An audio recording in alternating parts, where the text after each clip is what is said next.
Assalamualaikum warahmatullahi wabarakatuh. Bismillahirrahmanirrahim. Alhamdulillahirabbil alamin wassalatu wassalamu ala asrofil anbiya'i wal mursalin wa ala alihi washabihi ajmain amma ba'd. Apa kabar anak-anakku semuanya kelas 5A, kelas 5B dan kelas 5C? Semoga kalian semuanya dan juga keluarga di rumah senantiasa dalam keadaan sehat walafiat. Amin ya rabbal alamin. Anak-anakku semuanya, pagi hari ini kita akan belajar sejarah kebudayaan Islam kelas 5 pelajaran pertama, yaitu tentang keperwiraan Nabi Muhammad Sallallahu Alaihi Wasallam. Dan sebelum kita mulai, sebelum Bapak menjelaskan tentang keperwiraan Nabi Muhammad SAW tersebut, mari kita melakukan doa bersama, yaitu membaca suratul Fatihah. Semoga pertemuan kita pada pagi hari ini senantiasa membawa keberkahan buat kita semuanya dan anak-anak semuanya diberi kesehatan oleh Allah Subhanahu wa taala. Amin ya rabbal alamin. Ala hadhihi al-Fatihah. A'udzubillahi minasyaitonirrajim. Bismillahirrahmanirrahim. Alhamdulillahirabbil alamin arrahmanirrahim maliki yaumiddin. Iyyaka na'budu wa iyyaka nasta'in ihdinas siratal mustaqim siratal ladzina an'amta 'alaihim ghairil maghdubi 'alaihim waladdallin. Amin.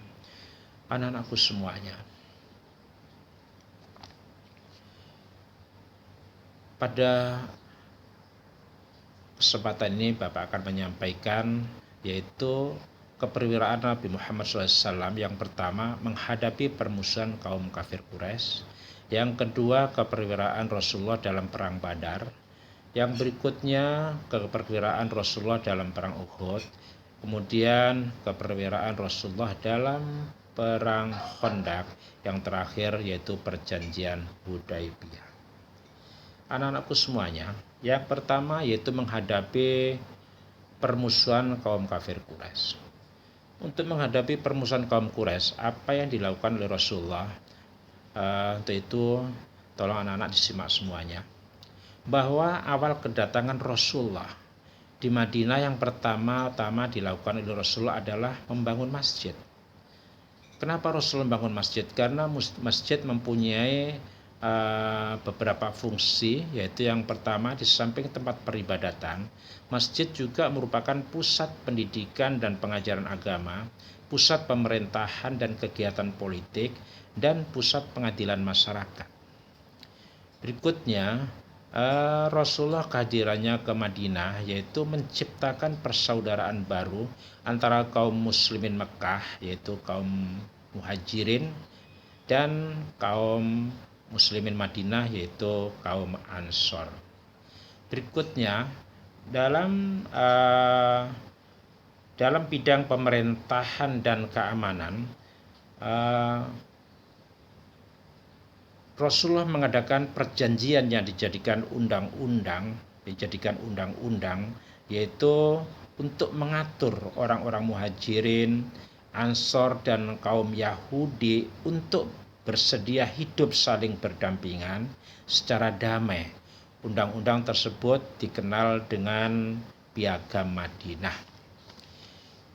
Apa seisi Piagam Madinah? Yang pertama yaitu kaum muslimin dan Yahudi hidup secara damai, bebas memeluk ajaran agama masing-masing. Jadi dengan munculnya Piagam Madinah yang menyatakan bahwa umat Yahudi dan umat Muslim hidup secara damai, bebas memeluk agama masing-masing, bahwa mereka tidak ada larangan setiap individu, setiap orang untuk memeluk agamanya. Tidak ada larangan, bebas. Jadi bebas secara damai, karena dengan kebebasan diberikan oleh Rasulullah ini, akhirnya tidak ada yang saling mengganggu di dalam menjalankan ajaran agamanya masing-masing. Berikutnya, apabila salah satu ada yang diperangi, maka lainnya wajib membantu yang diperangi. Ini apa artinya? Karena pada saat sebelum kedatangan Islam di Madinah, Madinah ini dikuasai oleh orang Yahudi. yang mana di penduduk yang ada di Yahudi itu kan di samping orang Yahudi, penduduk asli Madinah, kemudian ada umat Muslim yang datang dari Yaman, yaitu kaum Aus dan Khazraj. Dan dua kaum ini dari Yaman ini selalu diadu domba oleh orang Yahudi. Yang kaum Khazraj diadu domba dan diberi untuk jelek-jelekin yang kaum Aus juga begitu, diadu domba untuk dijelek-jelekin dan sebagainya. Akhirnya dua-duanya diberi senjata sehingga dua-duanya perang. Begitu perang ini dimanfaatkan oleh orang Yahudi untuk melumpuhkan mereka, sehingga semuanya baik perekonomiannya dan semuanya dikuasai oleh orang Yahudi. Inilah Rasulullah paham, sehingga di situ dinyatakan apabila satu ada yang merangi, maka yang lain harus membantu. Maka dengan adanya perjanjian nomor 2 ini, maka tidak akan terjadi peperangan. Yang berikutnya yaitu kaum muslimin dan Yahudi wajib saling membantu dan tolong menolong untuk kepentingan bersama. Jadi kalau ada kepentingan bersama dalam suatu negara, misalnya dalam rangka memajukan kota Madinah, maka semua harus saling membantu dan saling tolong menolong. Berikutnya, Nabi Muhammad yaitu sebagai pemimpin umum untuk seluruh penduduk Madinah. Dengan isi Piagam Madinah nomor 4 ini, otomatis Rasulullah adalah sebagai pemimpin negara Islam yang ada di kota Madinah.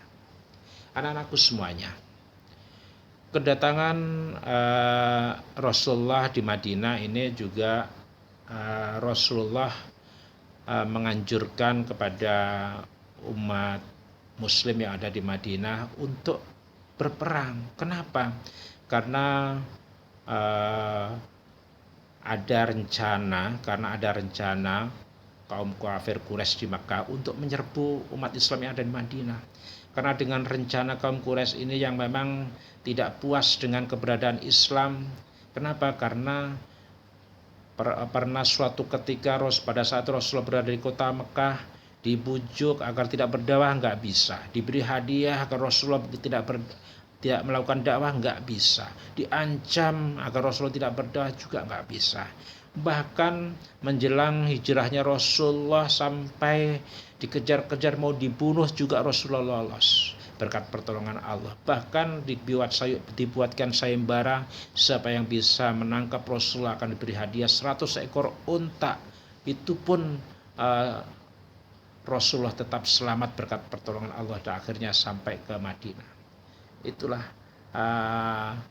kenapa Rasulullah menganjurkan untuk berperang. Karena apa? Karena dengan rencana penyerbuan kaum kafir Quraisy ke Madinah ini, akhirnya Allah menurunkan surat Al-Hajj ayat 39. Apa tujuannya? Agar kaum muslimin mau berperang. Untuk apa? Karena kita dizalimi, kita diperangi. Kalau kita melawan mereka, insya Allah Allah akan menolong kita, menolong kaum muslimin. Disitulah inti dari surat Al-Hajj ayat 39, sehingga Rasulullah menganjurkan agar umat Islam melakukan peperangan. Kemudian langkah-langkah apa yang dilakukan oleh Rasulullah menghadapi rencana serangan kaum kafir Quraisy.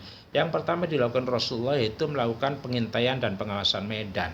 Tujuannya apa? Yaitu untuk mengetahui perbatasan wilayah Madinah, mana perbatasan Madinah yang masih rapuh dengan keamanannya. Nah, itu harus benar-benar dijaga. Mana Madinah yang sudah cukup memadai keamanannya, itu perlu diketahui untuk menjaga keamanan Madinah. Kemudian berikutnya yaitu berperang. Kalau sudah menghadapi serangan kaum kafir Quraisy, harus berperang, harus dilawan, karena memang ada perintah dari Allah, yaitu surat Al-Hajj ayat 39. Tujuannya untuk apa? Untuk mempertahankan diri dan agama.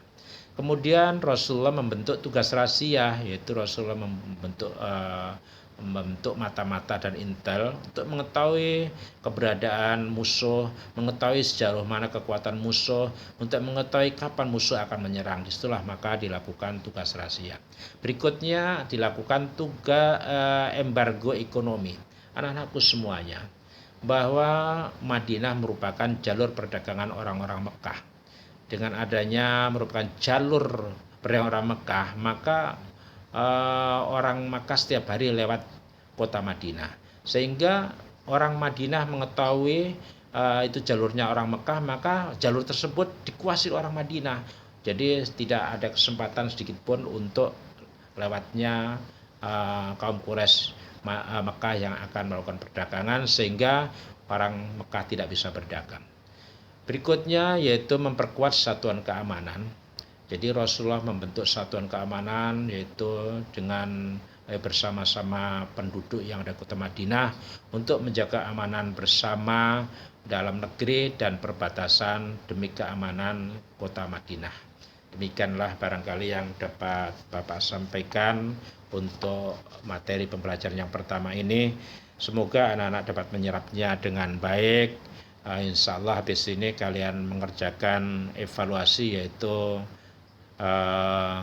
soal pilihan ganda kurang lebih hanya 10 soal. Semoga kalian bisa mengerjakan dengan baik.